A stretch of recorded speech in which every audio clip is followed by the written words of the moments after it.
तो स्टूडेंट कैसे हैं आप लोग। आज के इस वीडियो के माध्यम से हम बताने वाले हैं आप लोगों को न्यूमेरिकल ऐसा जो कि अप्लाइड फिजिक्स का ये न्यूमेरिकल है और ये काफ़ी शानदार न्यूमेरिकल बच्चे इसी तरीके के न्यूमेरिकल आपके सेमेस्टर एग्जामिनेशन में पूछे जाते हैं।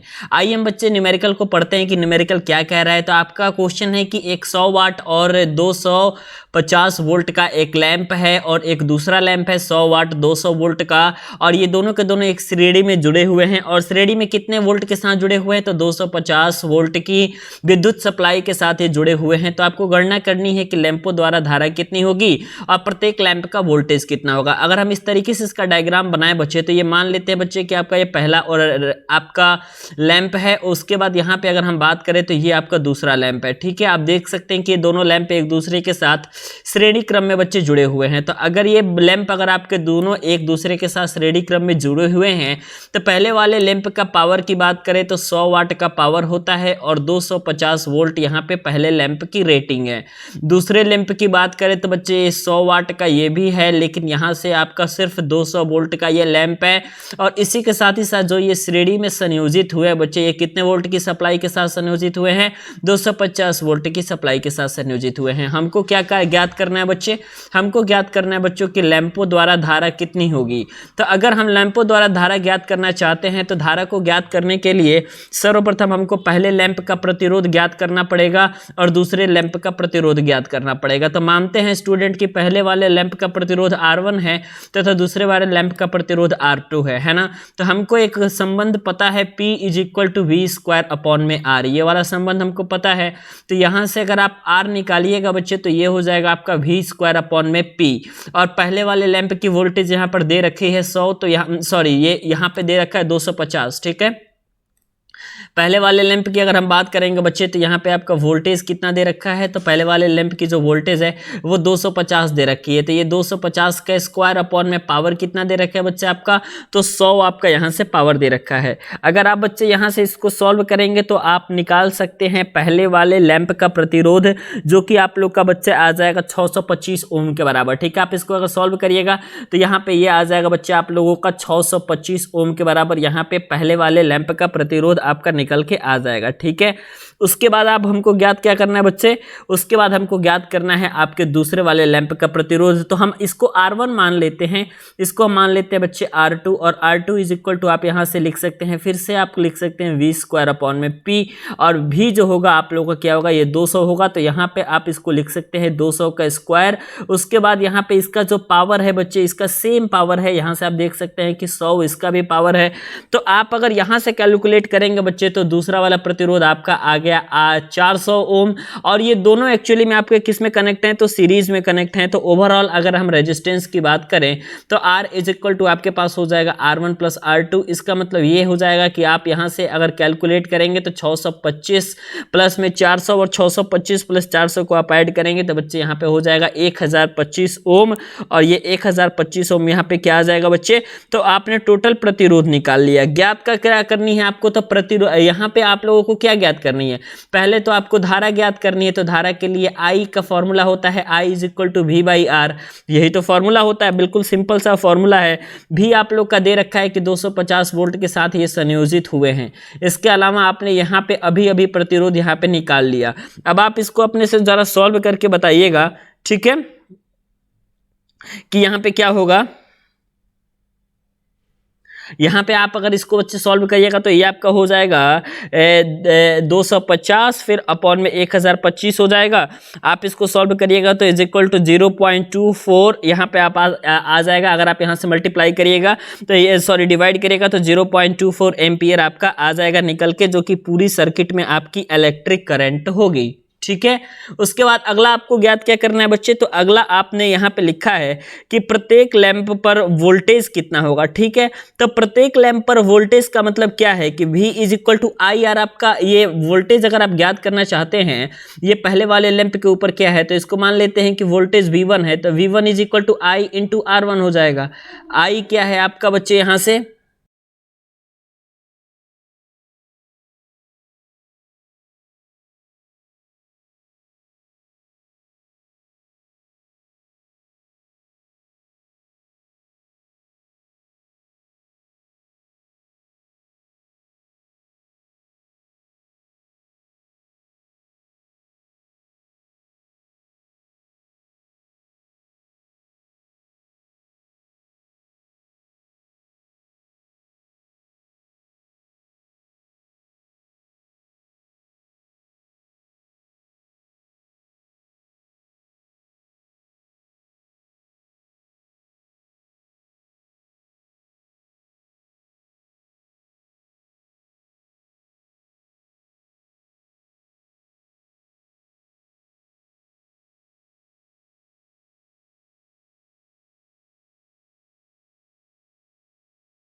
अगर बच्चे हम वोल्टेज की बात करें तो V1 is equal to I into R1 हो जाएगा, इसलिए क्योंकि इस पूरे सर्किट में तो आपकी आई करंट ही फ्लो हो रही है। यहाँ पे आपका रेजिस्टेंस R1 है तो I इंटू R1 हो जाएगा। आई की वैल्यू आपकी कितनी है, यहां से आपने निकाल लिया है 0.24, यहां से आपने निकाल लिया है। R1 की वैल्यू यहां पे आपने पहले निकाल लिया था, ठीक है, और ये R1 की वैल्यू आपने यहां से कितना निकाला बच्चे, तो 625 निकाला है। तो अगर आप इसको मल्टीप्लाई कर लीजिएगा तो पहला वोल्टेज निकल जाएगा। दूसरे की बात करें तो V2 is equal to I into R2 रहेगा, क्योंकि आपका जो सर्किट है ये आपका श्रेणी परिपथ है और यहाँ पर जो है हर जगह आपका करंट का जो मान है बच्चे वो बिल्कुल आपका सेम रहने वाला है, चेंज नहीं होने वाला है। तो आप यहाँ से करिएगा तो 0.24 इंटू में आप अगर मल्टीप्लाई करिएगा R2 से, R2 की वैल्यू यहाँ पे आपकी 400 दिख रही है, तो यहाँ पे आपका जो है वोल्टेज निकल के चला आएगा। काफी सिंपल है बच्चे, मैं आपको बता रहा हूँ कि आपको जो बस आपको सिंपल प्रैक्टिस करना है और उसके बाद जो है आप जबरदस्त तरीके से आप जो है आंसर ला सकते हैं, ठीक है। और जो नंबर बच्चे नीचे चल रहा है उस नंबर पे कॉल करके आप अपने सेकंड सेमेस्टर की जबरदस्त तैयारी कर सकते हैं। बिल्कुल शानदार तैयारी अगर आप करना चाहते हैं तो दिए गए नंबर 88 26 39 60 22 इस नंबर पे कॉल करके आप अपनी तैयारी को बहुत ही ज्यादा बच्चे बेहतर बना सकते हैं। और उसके बाद अब यहाँ पे देखिए बच्चे की क्वेश्चन क्या है, क्वेश्चन यह है कि समांतर क्रम में जोड़े गए 4 प्रतिरोधों का जो आपका तुल्यांक प्रतिरोध है वो आपका 30 है। इसका मतलब यह है बच्चे कि यहाँ पे आप लोगों का जो 4 प्रतिरोध है ये समांतर क्रम में जुड़े हुए हैं, बिल्कुल इस तरीके से। ये आपका पहला प्रतिरोध मान लेते हैं, ये दूसरा प्रतिरोध मान लेते हैं, ये तीसरा प्रतिरोध मान लेते हैं, ये चौथा प्रतिरोध मान लेते हैं, और ये जो चारों प्रतिरोध है आपका ये कहां जुड़ा हुआ है, आपका तो समांतर क्रम में जुड़ा हुआ है। और आपका R इक्विवेलेंट की वैल्यू दे रखी है आपकी ऑलरेडी कि ये 30 ओम है, और आपको पता है चूंकि ये आपका समांतर परिपथ है तो इसमें जो है आपका current I1 I2 I3 I4 ये सब अलग अलग होंगे, है ना। तो यहाँ पे आप मानते हैं कि I इज इक्वल टू आपका जो टोटल करंट है वो आपका बट जाता है I1 plus I2 plus I3 plus I4 में, है ना। और I इज इक्वल टू यहाँ पे कैसे कैसे बचता है, तो 4/3 और इसके साथ ही साथ आपका ये 2/3 हो गया, ठीक है। टोटल करंट की यहां से अगर आप वैल्यू निकालिएगा तो ये 8 एम्पियर आ जाएगा। आप इसको अगर बट्टे के जोड़ के तरीके से सॉल्व करिएगा तो कितना आ जाएगा आपका, तो ये आ जाएगा बच्चा आपका 8 एम्पियर की करंट जो टोटल आप लोगों के सर्किट में फ्लो हो रही है, ठीक है। और आप लोगों को पता है कि यहाँ पर जो इक्विवेलेंट रेजिस्टेंस है वो 30 वोल्ट ओम दिया हुआ है, मतलब तुल्यांक प्रतिरोध R की वैल्यू कितनी दी हुई है, तो 30 ओम दी हुई है। I आपने यहाँ से कितना निकाल लिया, तो 8 एम्पियर यहाँ से आपने I निकाल लिया। अगर आप बताएंगे कि यहाँ से जो है वोल्टेज कितना होगा तो V is equal to I into R से आप यहाँ से वोल्टेज निकाल सकते हैं। I आपका 8 हो गया, R आपका 30 हो गया, 8 तरीके 24, यानी कि यहां से आपने निकाल लिया कि जो V है जो आपका वोल्टेज है वहां से कितना होगा, आपका 240 वोल्ट होगा। अब आपको ज्ञात क्या करना है, प्रतिरोध प्रत्येक प्रतिरोधों का मान ज्ञात करना। मतलब ये R1 है तो R1 कितना होगा, तो R1 आप क्या लिख सकते हैं बच्चे, R1 इज इक्वल टू आप लिख सकते हैं V अपॉन में I1, क्योंकि आपको पता है कि आपका समांतर परिपथ में जो V होता है वो बिल्कुल सेम होता है। V आपने यहां से अभी निकाला है 240 बटा में I1 आपने यहां से मान लिया कि ये पहले आपका 4 था, है ना। पहले वाले को लेकर के चलिए, तो यहाँ पे 4 था तो इसको आप काटेंगे तो 6 चौका 24, 60 ओम का रेजिस्टेंस जो है आपका फर्स्ट वाले में आ जाएगा। R2 की वैल्यू देखी तो R2 is equal to V upon में I2 हो जाएगा। V कितना है आप लोग का, अभी आपने निकाला है तो वो 240 है। I2 के जगह पे आप यहां से मान लीजिए 2 है, तो अगर आप इसको काटिएगा तो 2 में आप 12 बार में इसको काटिएगा तो यहां से 120 ओम आपकी जो वैल्यू है दूसरा निकल के आ जाएगा। R3 की वैल्यू अगर आप यहां से देखिएगा बच्चे तो R3 is equal to 240 upon में I3, और I3 कितना है आपका, तो 4/3 है, तो यहां से आप 4/3 अगर आप इसको अगर काटिएगा बच्चे तो आपका R3 की वैल्यू यहां से निकल के आ जाएगी 180 ओम। इसी तरीके से अगर आप R4 की वैल्यू निकालना चाहते हैं तो R4 की वैल्यू को भी आप आराम से निकाल सकते हैं, ठीक है। ऐसे न्यूमेरिकल बच्चे पूछा जाता है। अगला न्यूमेरिकल है, ये कमेंट करके आप हमें कमेंट में बताइएगा। ये मान लीजिए बच्चे आपका एक सर्किट है और उस सर्किट में बहुत सारी चीजें दी गई हैं। ये 2 ओम का रेजिस्टेंस है, ये 2 ओम और ये 2 ओम आपका पैरेलल में है। तो पहले आप इसको सॉल्व करिए ना। R equivalent is equal to 2 into 2 upon में 2 प्लस 2, तो यहाँ पे आपका हो जाएगा 4 अपॉन में 4, आपको काटेंगे तो ये 1 हो जाएगा। तो ये 2 ओम, ये 1 ओम, ये 1 ओम, ये 1 ओम, ये 2 ओम, यानी कि जो R इक्विवेलेंट का मान है 2 + 1 + 1 + 1 प्लस 2, और इसको अगर आप सॉल्व करें 2 2 4, 1 5, 1 6, 1 7, यानी कि 7 ओम के बराबर यहाँ पे आपका टोटल इक्विवेलेंट रेजिस्टेंस की वैल्यू आ गई। तो उम्मीद है बच्चे ये वीडियो आपको पसंद आई होगी और सेकंड सेमेस्टर की तैयारी जबरदस्त तरीके से आप करते रहिए बच्चों। चैनल के साथ जुड़े रहिएगा और सब्सक्राइब कर लीजिएगा चैनल को और लाइक कर दीजिएगा वीडियो को।